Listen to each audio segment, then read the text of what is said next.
शांत रहिए। गौरव कुमार खड़ा हो जाओ। कल कहाँ था? क्या तुम्हारा स्थिति खराब है, स्थिति को संभाल लो। सुबह सोए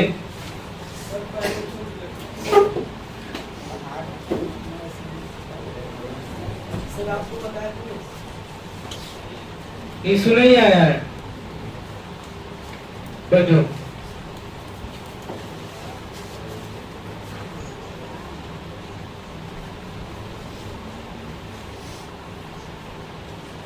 हमें कुछ नहीं होता, भगवान ने भी करेंगे कुछ नहीं।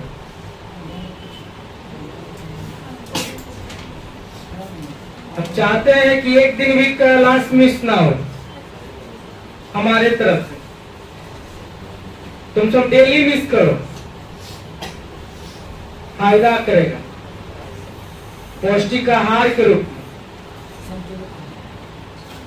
चलिए छोड़िए, हम आज आगे बढ़ेंगे, अपने क्लास को आगे बढ़ाएंगे। कल हम आपको बताए थे अतिसार के बारे में। Yes sir. बताए थे कि नहीं? Yes sir. अतिसार के बारे में हम बताए थे कि अतिसार आंख को संक्रमित करने वाला ये बीमारी है। Yes sir. अगर किसी मनुष्य को होता है तो उसके आंख को संक्रमित कर देता है, और आंख को संक्रमित करने के बाद क्या क्या हो जाता है? और कभी कभी तो हमने उसके बारे में बताए थे, उसके रोकथाम के बारे में भी बताए थे। तो आज हम उसी बीमारी का कुछ थोड़ा सा पॉइंट जो बचा हुआ था, आज हम उसको क्लियर कर देंगे, है ना? उसका नियंत्रण, उस पर कैसे काबू पाना है अतिसार पर, आज हम उसके बारे में जानकारी हासिल करेंगे।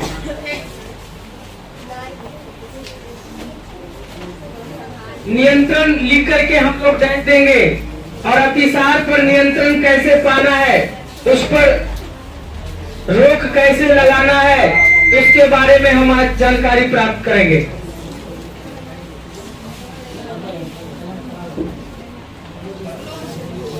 नियंत्रण,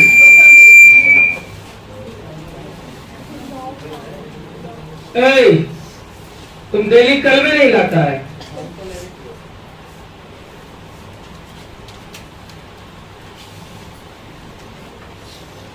कल कोई कलम किसी को नहीं देगा।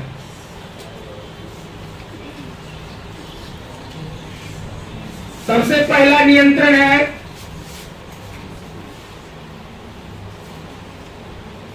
अतिसार रोग से ग्रसित मनुष्य को, अतिसार रोग से ग्रसित मनुष्य को जल्द से जल्द चिकित्सक के पास ले जाना चाहिए।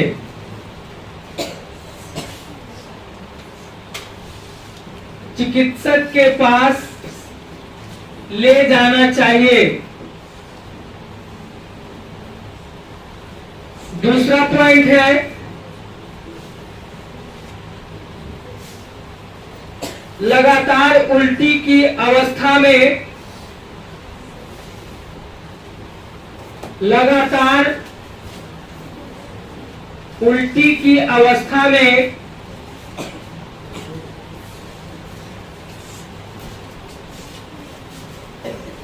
इलेक्ट्रोलाइट्स की तरल मात्रा इलेक्ट्रोलाइट्स की तरल मात्रा इलेक्ट्रोलाइट्स की तरल मात्रा को पिलाना चाहिए।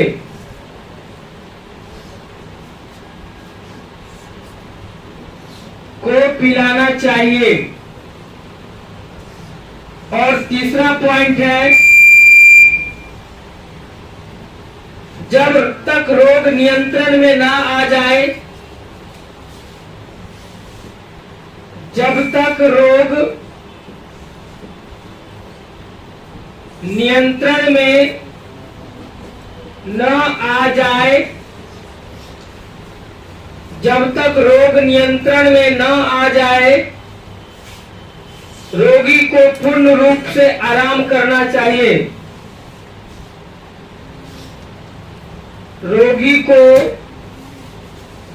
पूर्ण रूप से आराम करना चाहिए। तो इन 3 बिंदुओं से जो है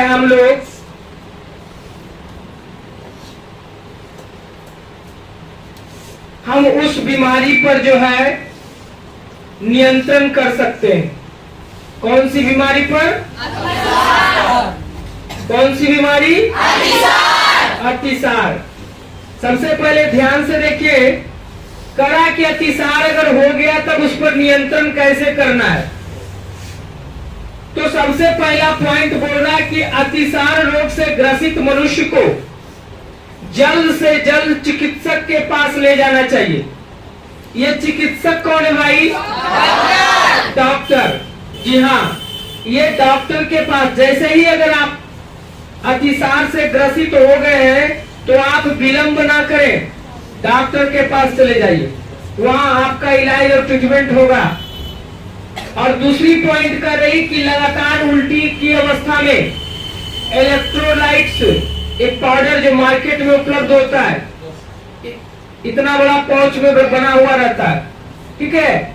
बार बार अगर दस्त हो रहा है तो दस्त उल्टी मतलब समझ ही रहे होंगे की अवस्था में इलेक्ट्रोलाइट्स की तरल मात्रा मतलब उसका घोल बना करके और उसे पिलाना चाहिए।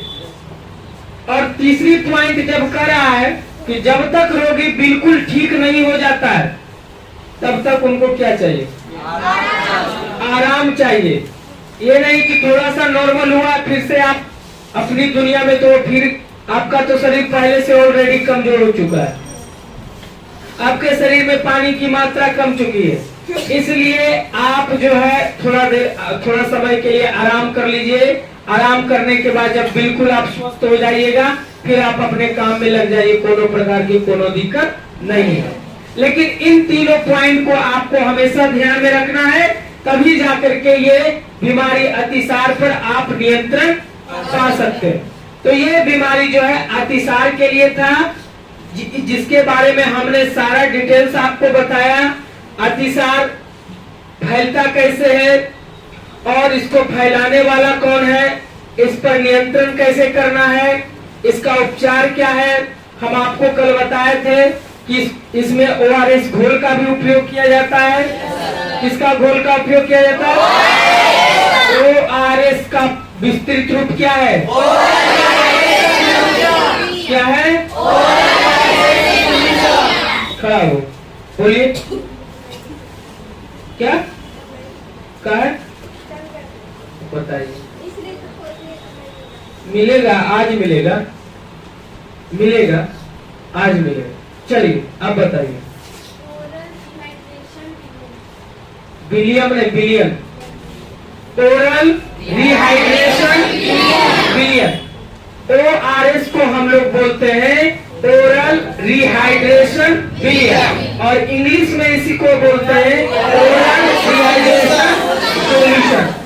इसका घोल बना करके, और ये घोल तैयार कैसे किया जाता है वो भी हमने कल बताया कि 1 गिलास पानी में भरभली, फिर से सुन लीजिए, आपका याद तरोताजा हो जाएगा।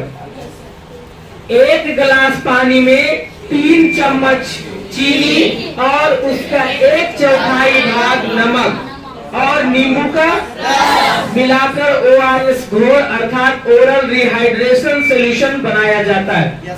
और उसे पिला करके आप जो है अपने अंदर, शरीर के अंदर पानी की कमी को दूर करेंगे और आपका जो ब्लड प्रेशर यानी रक्तचाप जो कम हुआ है उसको आप मेंटेन करेंगे। ये वो आपका मेंटेन करने का काम करेगा और आपके अंदर जो पानी की कमी हुई है उसको मेंटेन करेगा। क्योंकि आपको हम कल भी बताए थे कि शरीर में जब 10% की पानी कमी होती है तो क्या होता है? प्यास लगता है। याद रखिएगा, जब जब हमारे शरीर को पानी की कमी होती है, 10% की मात्रा भी अगर कमता है तो हमें प्यास लग जाती है और हमें खोजते हैं कि जल्दी से नहीं मिल जाए। इसलिए समझ लीजिए बाबू कि जल जो है हमारे जीवन के लिए कितना महत्वपूर्ण एक भाग है कि नहीं? क्योंकि कहा भी गया है जल ही जीवन है। क्या कर पिया है?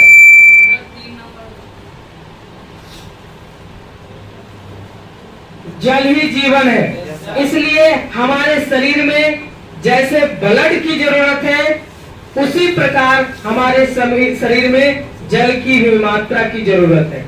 ठीक है, तो आज हमने अतिसार, इससे पहले मलेरिया, उसके बाद अतिसार, 2 बीमारी के बारे में हमने अध्ययन किया। अगर आप इस बीमारी के बारे में हर बात को याद रखते हैं, हर चीज को ध्यान में रखते हैं, तो आप इस बीमारी से डरिए मत, घबराइए मत, ये बीमारी दूर जाएगा। क्योंकि इस बीमारी को दूर भगाने के लिए हमने सारा उपाय आपको बता दिए। तो इन दोनों बीमारी से डरना नहीं है, लड़ना है। क्या करना है? लड़ना है। जी हाँ, अब हम आज तीसरे बीमारी का चर्चा करें। और जो भी बीमारी का चर्चा कर रहे हैं ना सर, वो सब के सब घात के बीमारी है ना। आज हम तीसरी बीमारी का चर्चा करेंगे जिसका नाम है इन्फ्लुएंजा। कौन सी बीमारी है? इन्फ्लुएंजा। ये भी बहुत ही खतरनाक बीमारी है। चलिए आज हम इसके बारे में विस्तृत जानकारी हासिल करेंगे। तैयार है? Yes sir. चलिए, बहुत सुंदर।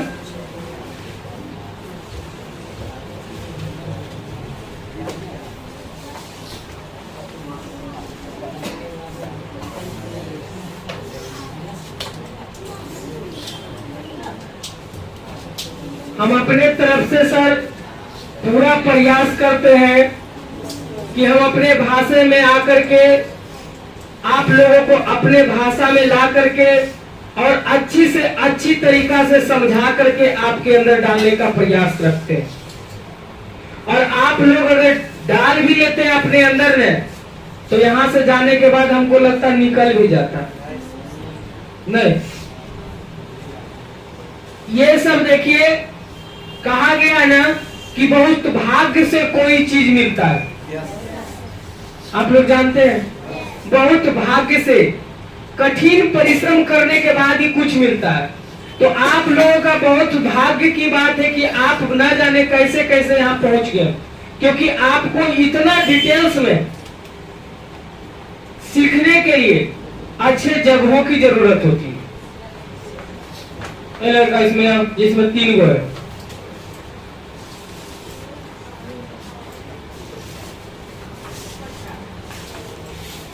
देखिए, एक बात बता देना चाहते, आज सुन लीजिए। बहुत सारे लड़के आते हैं तो सामने बैठने का प्रयास नहीं करते, उसको लगता है कि हम ये वाला रूट में बैठे।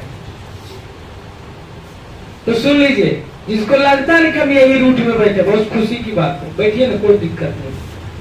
लेकिन बता देते हैं, इस रूट में जो बैठता है ना, उसका टावर एकदम सटीक मेरे से जुड़ता है, और जो इस रूट में रहता है ना, उसका टावर कभी कभी पकड़ता है।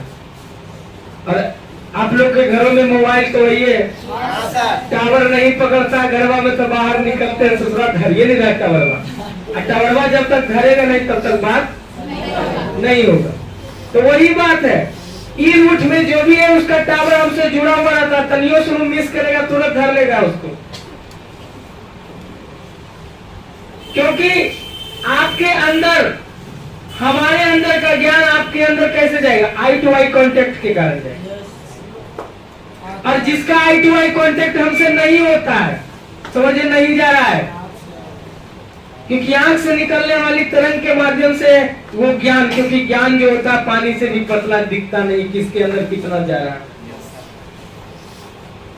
अगर दिख जाएगा कि इसके अंदर ज्यादा जा रहा, पीछे में कट लाइन एंटीबायोटिक लगा देंगे, नहीं लगा देंगे, इसलिए दिखता नहीं कि किसके पास कितना जा रहा है। तो इस रूट में जो है ये कट लाइन, ये कट लाइन में बाधे में टावर जाता है, पहले टावर इसी लाइन में रहता है। तो बैठिए, कोई दिक्कत नहीं। हाँ, मजबूर आप आए लेट में तो नाश्ता खोजिएगा पहले। नहीं सर, ये कौन बीमारी पड़ रहा है? अच्छा, तो टावर का रेंज बढ़ा देते हैं, इधर भी टावर धरा देते हैं, रेंज बढ़ गया। चलिए, आज कौन सा बीमारी का काम करना है? इन्फ्लुएंजा। चलिए लिखेंगे इन्फ्लुएंजा।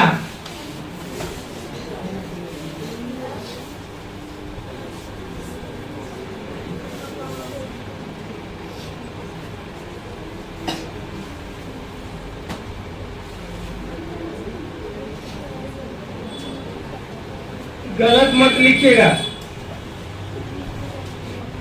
इन्फ्लुएंजा। इसको इंग्लिश में हम लोग लिखेंगे INFLUENZA।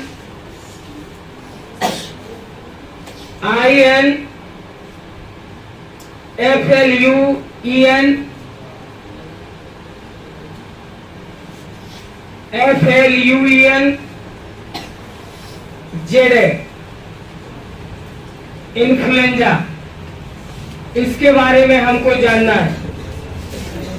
तो लिखेंगे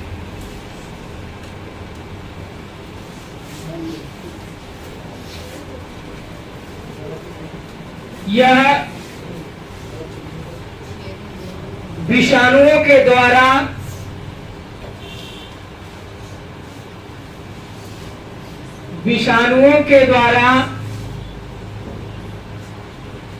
फैलने वाली बीमारी है। यह विषाणुओं के द्वारा फैलने वाली बीमारी है। इन्फ्लुएंजा को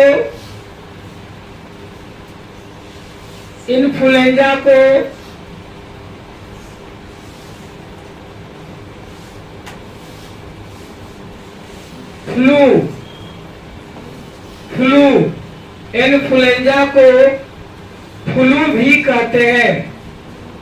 क्या कहते हैं? फ्लू भी कहते हैं। इन्फ्लुएंजा को फ्लू भी कहते हैं, जो विषाणुओं के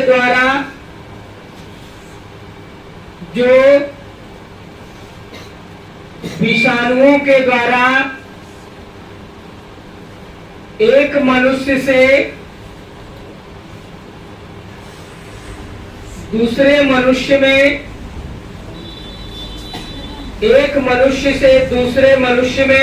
फैलती है।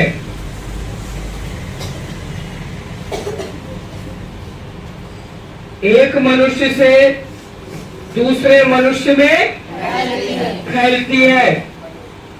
यह मुख्य रूप से वायु के माध्यम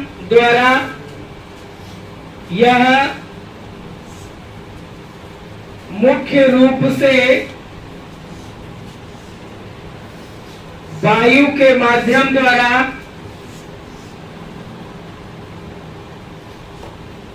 वायु के माध्यम द्वारा फैलती है। श्वसन के दरमियान वायु में उपस्थित श्वसन के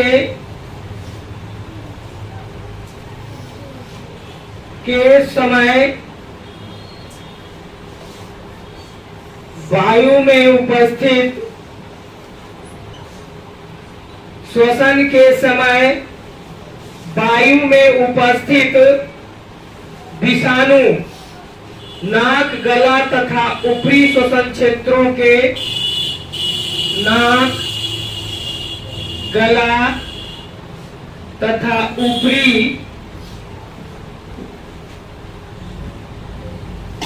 श्वसन क्षेत्रों के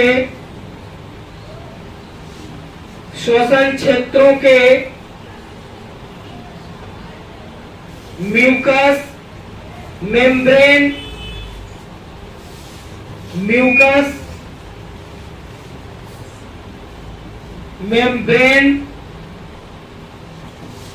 मेम्ब्रेन के कोशिका को प्रभावित करते हैं, के कोशिका को प्रभावित करते हैं। इन्फ्लुएंजा एक ग्रसित व्यक्ति को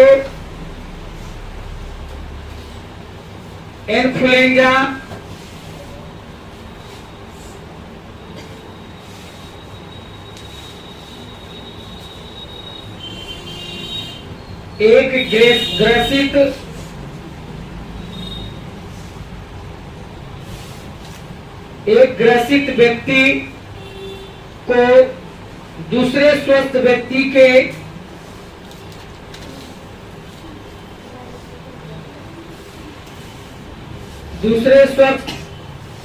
के संपर्क में आने,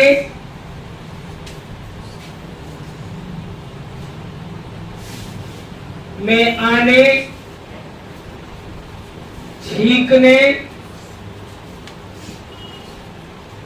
खांसने एवं बातचीत करने से छींकने, खांसने एवं बातचीत करने से वायु द्वारा फैलता है।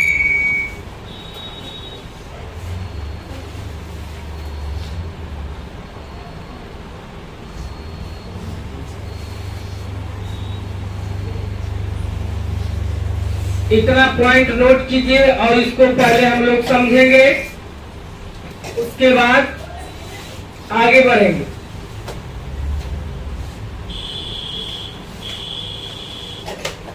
देख लीजिए,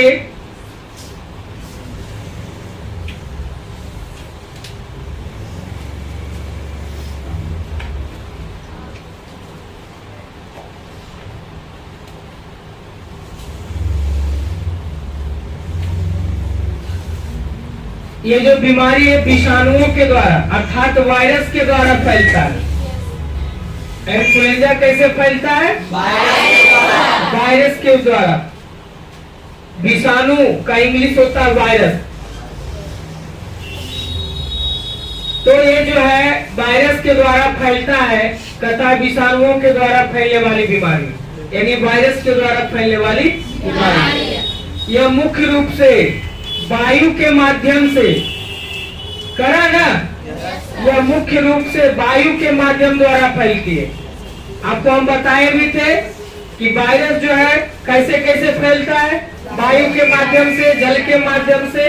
तो वही करा, इसका कौन माध्यम है भाई? वायु का माध्यम है। ये वायु के माध्यम से जब जाएगा तो पहले तो नाक दिया घुसेगा, गला दिया घुसेगा। नाक गला को दोनों को प्रॉब्लम, क्योंकि नाक जो है गला से जुड़ा हुआ है। तो वही कह रहा है कि श्वसन के समय, मतलब सांस लेते समय, ध्यान से सुनिएगा, श्वसन के समय यानी सांस लेते समय वायु में उपस्थित नाक, गला तथा ऊपरी श्वसन क्षेत्रों के म्यूकस मेम्ब्रेन के कोशिका को प्रभावित करता है। जब वो नाक के माध्यम से यानी वायु के द्वारा जब वो फैलता है तो हमारे शरीर के अंदर नाक, गला और म्यूकस मेम्ब्रेन इन सभी को प्रभावित कर देता है। इन सभी को जाकर के वो प्रॉब्लम कर देता है। और प्रॉब्लम करने के बाद कहता है अब उनको तो प्रॉब्लम कर दिया, वो तो फिर उसके अंदर तो चला ही गया। अब क्या होता है, जब उसके अंदर चला गया तब इन्फ्लुएंजा ग्रसित व्यक्ति दूसरे स्वस्थ व्यक्ति के संपर्क में आने से, अब मान लीजिए कि किसी को इन्फ्लुएंजा हो गया ससुरा, अब वो इन्फ्लुएंजा हो गया, उसको पता भी नहीं कि हमको इन्फ्लुएंजा हो गया। अब वो किसी दूसरे स्वस्थ व्यक्ति, एकदम बिल्कुल फिट फाट व्यक्ति है, उसको कोई बीमारी नहीं, अब उसके संपर्क में चला गया, उससे मिलने चला गया। अब उसके मिलने में जाएगा, नजदीक से एकदम बच सट के बतिया रहा, छींक भी रहा है, खांस भी रहा है, तो वो हवा में फैल रहा है, अब वहां पर नजदीक में फैलना, अब वो जो दूसरा स्वस्थ व्यक्ति जो है नजदीक में, अब उसको भी हो जाएगा, क्योंकि वो भी श्वसन के माध्यम शोषण करेगा, सांस लेगा और इन्फ्लुएंजा उसके संपर्क में आएगा और उसके अंदर भी चला जाएगा। तो ये जो है एक दूसरे को फैलाने का काम शुरू कर देता है, एक दूसरे में फैलाने का काम शुरू कर देता है। कब, कैसे? तो छींकने से, खांसने से और बातचीत कैसे? बातचीत करने का मतलब है आप वहां पर, हम यहाँ पर, अगर हम बातचीत करेंगे तो कोई प्रॉब्लम, लेकिन अगर नजदीक में है, मेरा श्वास आपका श्वास टकरा रहा है तो प्रॉब्लम हो जाएगी। इसी समय आपको क्या, खांसने, कहा जाता है कि खांसने और छींकते समय मुंह पर रुमाल रखना चाहिए, कहा जाता है ना। अगर तो ये सभी बातों को ध्यान में रखते हुए हम सबको चलना है। तो अब ये तो हो गया, ये बीमारी के बारे में जान गए। अब हम जानेंगे इसका लक्षण, इसका लक्षण क्या है, कैसे पकड़ेंगे कि इन्फ्लुएंजा है। इसका लक्षण में लिखेंगे नाक का बहना,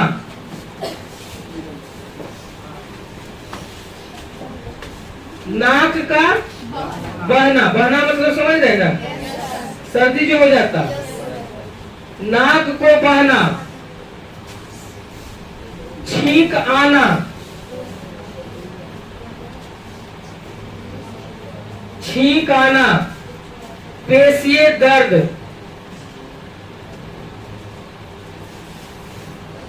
पेशीय दर्द यानी बदन में दर्द, माथा में दर्द, खांसी आना, खांसी समझते हैं, खांसी आना, श्वसन अश्लेषिक में सूजन, श्वसन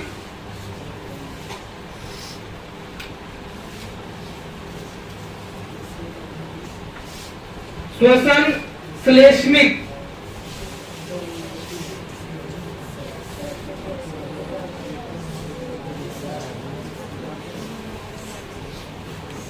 में सूजन, सिर दर्द इत्यादि।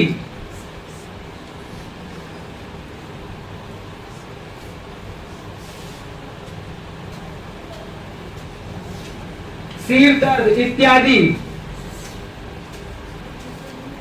इन बीमारी के आम लक्षण है।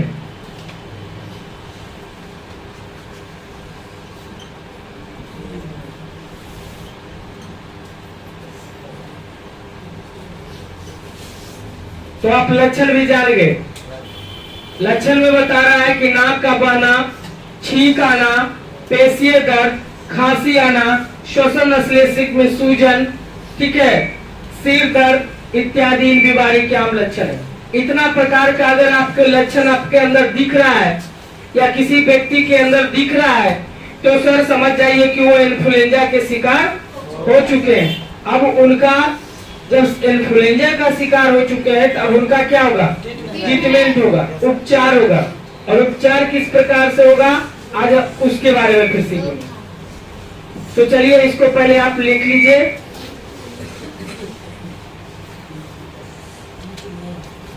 ऊपर मिटा सकते हैं? तो चलिए हम रोकथाम लिख करके डाल देंगे।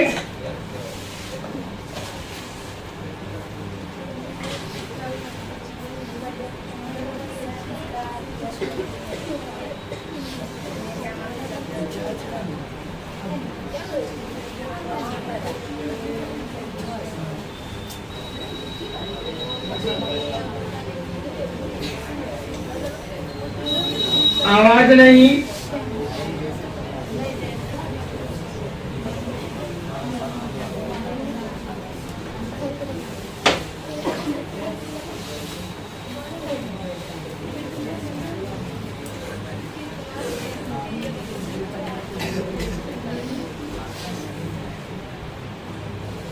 चलिए रोकथाम लिख करके कह दीजिए।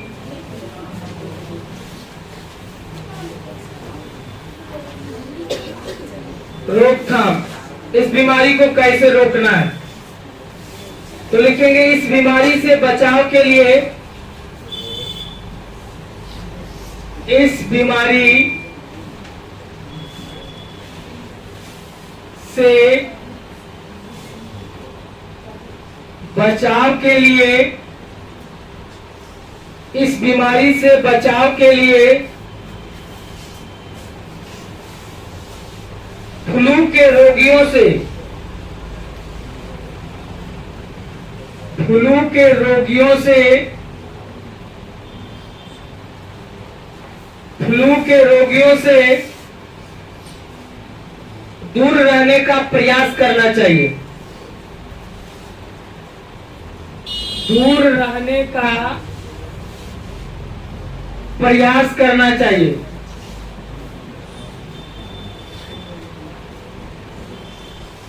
यही रोकथाम है बाबू। बस अगर उस बीमारी से आपको बचना है तो जो जिनके पास ये लक्षण दिखाई दे रहा है आप उनसे दूरी बना दीजिए, है ना। अब इसका नियंत्रण जानेंगे। नियंत्रण, नियंत्रण में लिखेंगे इन्फ्लुएंजा की बीमारी का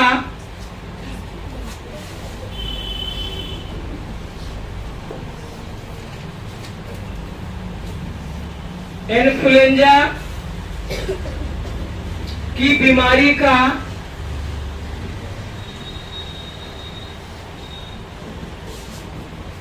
कोई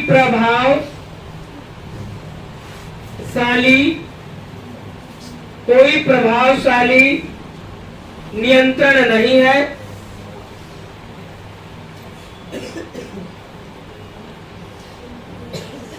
नियंत्रण नहीं है।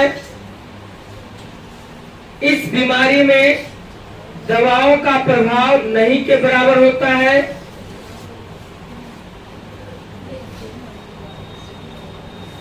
इस बीमारी में दवाओं के प्रभाव, दवाओं का प्रभाव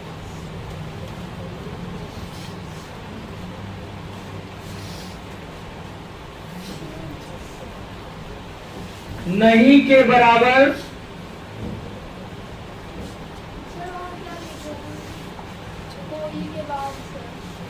ये प्रभावशाली, प्रभाव नहीं के बराबर होता है। आराम करने से स्वास्थ्य लाभ जल्दी होता है, आराम करने से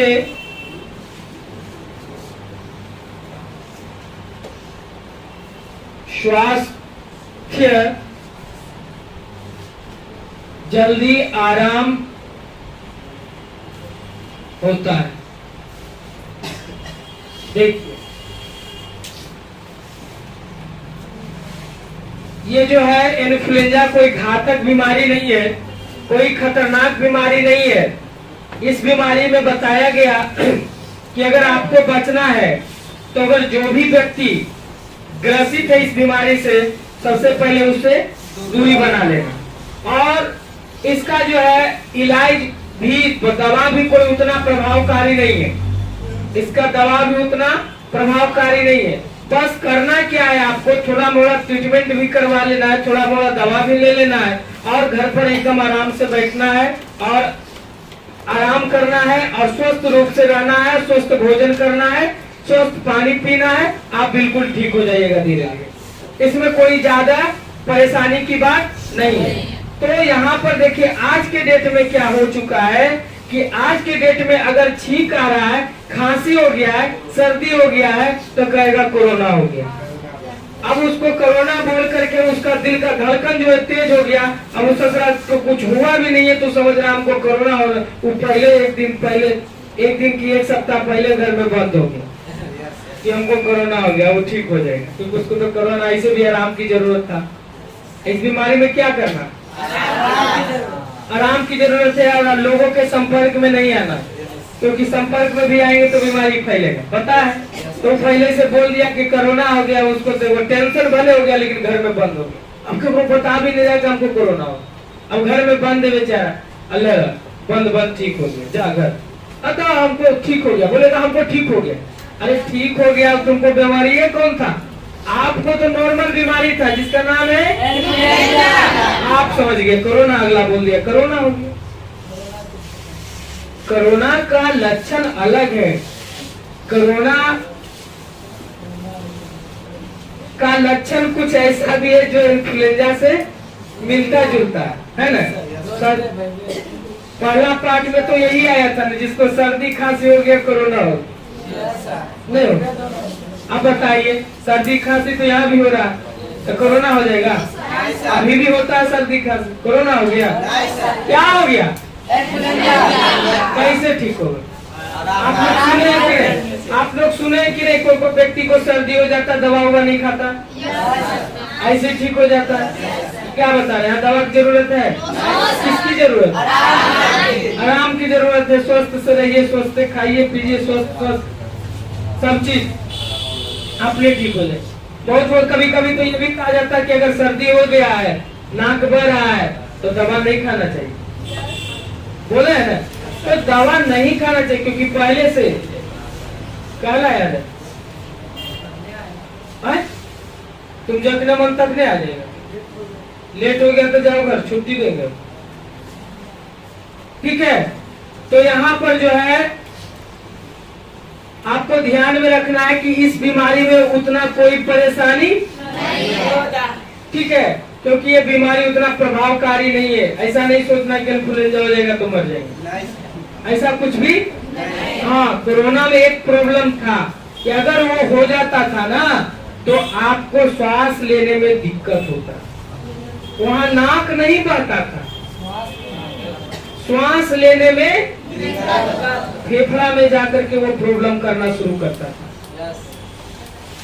तब जाकर के आपको लगता था कि हमको कोरोना हो गया। उस समय आपको ऑक्सीजन की जरूरत होती है ना। लेकिन यहाँ तो ऐसे कोई बात नहीं, यहाँ तो कह रहा नाक बहना, छींक आना और खांसी होना, ये सब इसका लक्षण है। तो ये सब जब लक्षण है तो कोई बड़ा लक्षण नहीं है, कोई डरने की बात नहीं है। बस इसको आराम से स्वस्थ से रहिए, स्वस्थ से खाइए पीजिए, आराम कीजिए, भाग जाएगा। अब बताते हैं हम धीरे धीरे आपको बहुत सारे बीमारी के बारे में बता देंगे। अब बहुत सारे बीमारी के बारे में बताने के बाद हम आपसे एक दिन हम कहेंगे कि अब हमको बताइए कुल बीमारी के बारे में लिखित के साथ। अगर मान लीजिए मलेरिया के बारे में तो मलेरिया के बारे में बताइए, उसके रोकथाम के बारे में बताइए, उसके उपचार के बारे में बताइए, उसके नियंत्रण लिख के दीजिए हमको।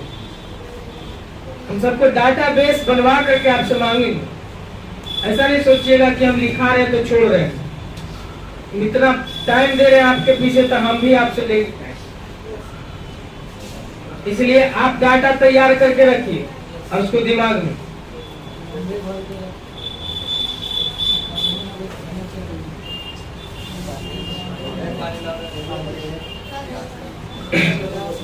ये छोटा था इन्फ्लुएंजा।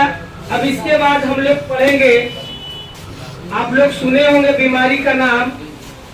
इसके आगे मेरा जो अगला बीमारी आ रहा है वो बीमारी का नाम है जॉन्डिस या पीलिया।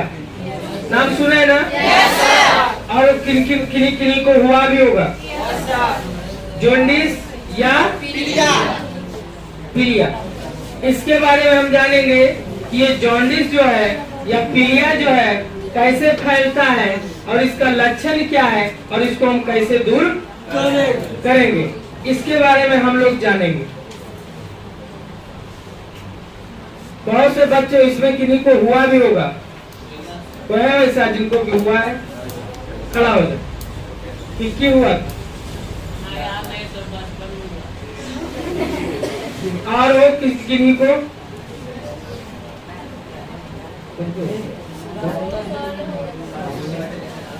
और किनको हुआ?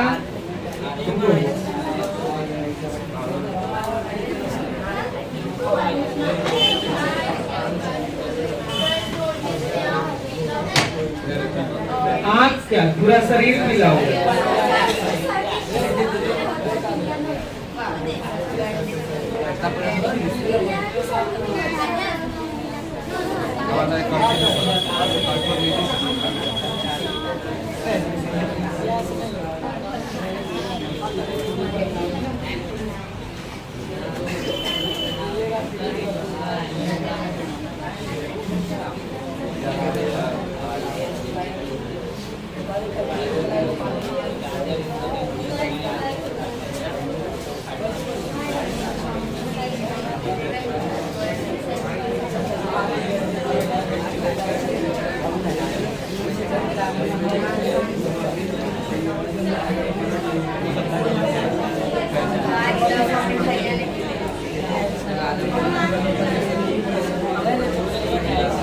शांत रहिए, बैठिए।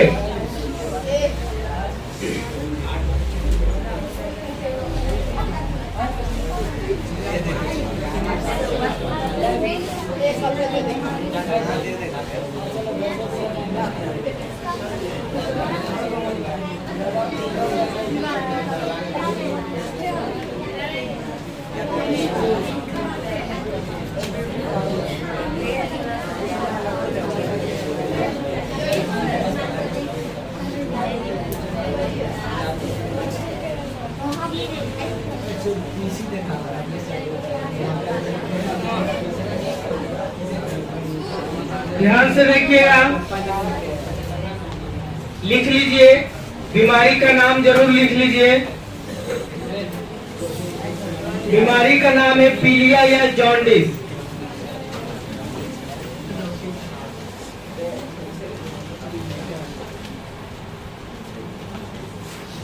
ये जाना पहचाना बीमारी है ना? पीलिया या जॉन्डिस, JAUNDICE,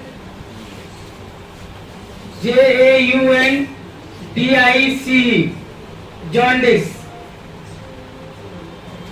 JAUNDICE, जॉन्डिस।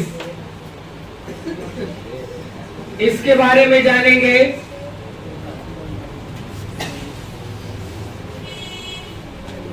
पीलिया या जॉन्डिस नामक बीमारी में पीलिया या जॉन्डिस नामक बीमारी में मुख्य रूप से यकृत प्रभावित होता है। मुख्य रूप से यकृत, पोस्ट के अंदर लिख लीजिएगा लीवर। मुख्य रूप से यकृत प्रभावित होता है। देखिए, बोल रहा है कि पीलिया बीमारी जब किन्हीं को होता है तो उनका यकृत यानी लीवर जो वो डैमेज होने लगता है। जहाँ प्रॉब्लम होने लगता है लीवर। लीवर आप लोग सुने होंगे नाम, उसी का बायो नाम है यकृत। बायो की भाषा में हम उसको क्या बोलते हैं? यकृत। लेकिन हम लोग नॉर्मली भाषा में क्या बोलते हैं? लीवर। तो कहता है कि पीलिया या जॉन्डिस बीमारी में मुख्य रूप से जो है यकृत यानी लीवर जो है प्रभावित होता है, यानी वो डैमेज होता है, वो प्रॉब्लम में आ जाता है। अब आगे कहता है कि पीलिया में यकृत में सूजन उत्पन्न हो जाता है। पीलिया में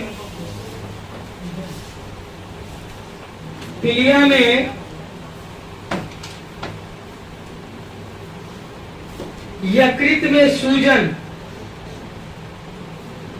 यकृत में सूजन, सूजन मतलब समझते हैं ना? उत्पन्न हो जाता है। सूजन का मतलब होता है फूल जाना, है ना? तो सूजन उत्पन्न हो जाता है जिसका प्रतिकूल प्रभाव यकृत के कार्यों पर पड़ता है। जिसका प्रतिकूल प्रभाव यकृत के कार्यों पर पड़ता है।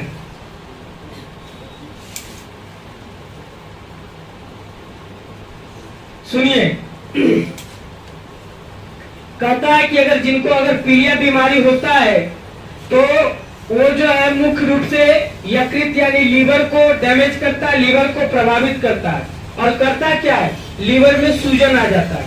क्या आ जाता है? सूजन आ जाता है। जब सूजन आ जाता है तो लीवर जो है, लीवर जिस काम के लिए हमारे शरीर में वो काम करना स्लो हो जाता है, बंद नहीं हो जाता है, स्लो हो जाता है। बंद हो जाएगा तो कैसे काम होगा? जनरेटर बंद हो जाएगा तो क्या होगा? अंधेरा हो जाएगा। तो समझ रहा है, अगर शरीर का आपका एक भी पार्ट अगर बंद हो जाएगा ना काम करना तो आप पूरे बंद हो जाएगा। क्या समझा? इसलिए बंद नहीं होता, उसका गति जो है कम जाता है। अब उसका कार्य पर जो है प्रभाव पड़ गया, गति कम गया, उसका काम जो है धीमी गति। जैसे आप क्या है, आप स्वस्थ है तब टनाटन बोलते हैं, एकदम चलने के लिए एकदम फटाफट चलते हैं, दौड़ने के लिए एकदम बिरबिरा के भागते हैं। लेकिन जब आप अस्वस्थ होते हैं तो मरलियन आवाज निकलता है, यानी आपका आवाज क्या हो गया? बंद हो गया। क्या हुआ? धीमा हो गया। आप पहले एकदम पूरा रफ्तार में चलते थे, और जब बीमार हुए तो लगता है कि डेढ़ नहीं उठ रहा, ऐसा होता है ना? तो क्या चलना बंद हो गया? क्या हो गया? तो वही चीज होता है कि अगर ये प्रभावित होता है, अगर इसमें प्रॉब्लम आता है, सूजन आता है, तो ये अपने कार्य में जो है धीमी आ जाता है। सूजन कहता है कार्यों पर पड़ता है। यह विषाणुओं के संक्रमण से उत्पन्न होने वाली बीमारी, यह विषाणुओं के संक्रमण से उत्पन्न होने वाली बीमारी,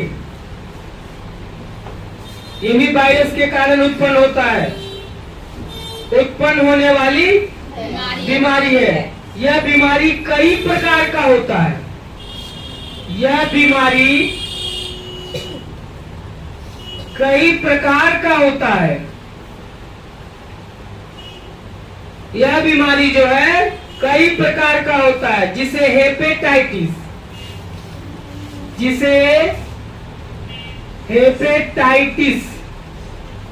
A, B, C, D के नाम से जाना जाता है।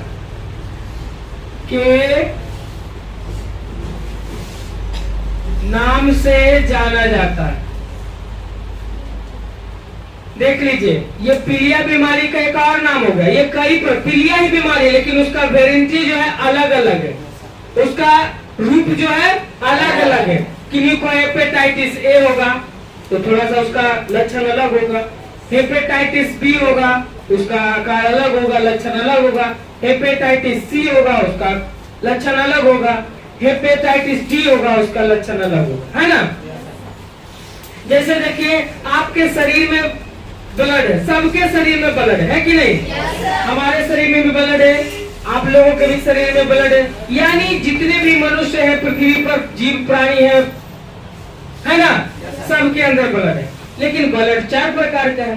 किन्हीं का प्लाज्मा, किन्हीं के पास ब्लड ओ ग्रुप का है, किन्हीं के पास ए ग्रुप का है, किन्हीं के पास बी ग्रुप का है, किन्हीं के पास ए बी ग्रुप का है। तो उसी प्रकार से ये बीमारी पीलिया बीमारी है, लेकिन ये बीमारी जो है कई प्रकार से होता है। हेपेटाइटिस, हेपेटाइटिस, हेपेटाइटिस, हेपेटाइटिस, और और होता है हेपेटाइटिस के नाम से जाना जाता है। समझ गए ना? इस बीमारी के कारण है प्रदूषित जल और भोजन। इस बीमारी का कारण है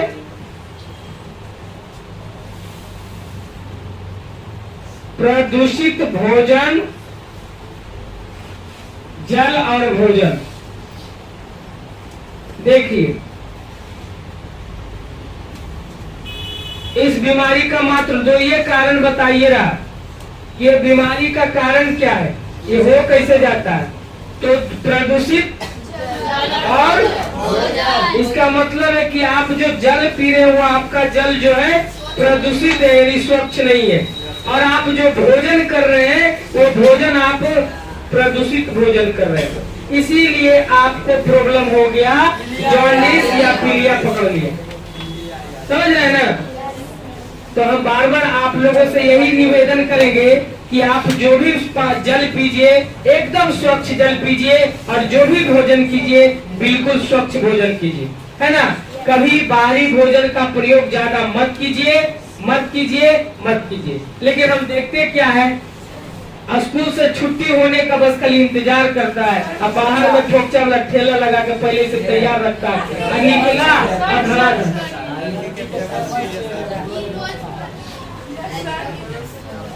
सर हो गया सर, हो गया। ठीक है, तो इन सभी बातों पर हमेशा गौर फरमाना है बाबू, है ना? अब इसका सारा डिटेल्स कल हम आगे लेकर आएंगे, तब तक के लिए जय हिंद।